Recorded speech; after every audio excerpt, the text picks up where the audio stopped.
है। सूर्य सबसे अच्छी प्लेनेट सूर्य, सूर्य मतलब जिसका उचका है वो राजा है। सूर्य क्योंकि हमारे सारे ग्रहों का राजा सूर्य है। 5:30 उठ जाइए, जरूरी नहीं नहाइए।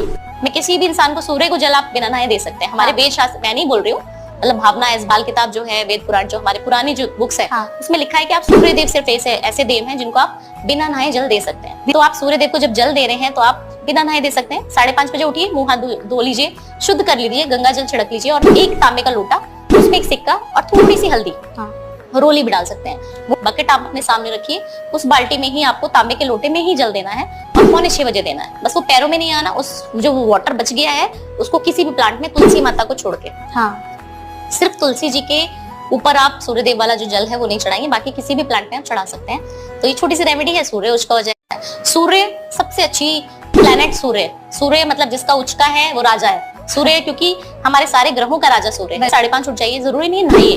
मैं किसी भी इंसान को सूर्य को जल आप बिना नहाए दे सकते हैं। हमारे वेद शास्त्र, मैं नहीं बोल रही हूँ, मतलब भावना इस बाल किताब जो है, वेद पुराण जो हमारे पुरानी जो बुक्स है, उसमें लिखा है कि आप सूर्य देव सिर्फ ऐसे देव हैं जिनको आप बिना नहाए जल दे सकते हैं। तो आप सूर्य देव को जब जल दे रहे हैं तो आप बिना नहाए दे सकते हैं। 5:30 बजे उठिए, मुंह हाथ धो लीजिए, शुद्ध कर लीजिए, गंगा जल छिड़क लीजिए और एक तांबे का लोटा, उसमें एक सिक्का और थोड़ी सी हल्दी, रोली भी डाल सकते हैं। वो बकेट आप अपने सामने रखिए, उस बाल्टी में ही आपको तांबे के लोटे में ही जल देना है और 5:45 बजे देना है। बस वो पैरों में नहीं आना, उस जो वाटर बच गया है उसको किसी भी प्लांट में, तुलसी माता को छोड़ के, सिर्फ तुलसी जी के ऊपर आप सूर्यदेव वाला जो जल है वो नहीं चढ़ाएंगे, बाकी किसी भी प्लांट में आप चढ़ा सकते हैं। तो ये छोटी सी रेमेडी है सूर्य उसका वजह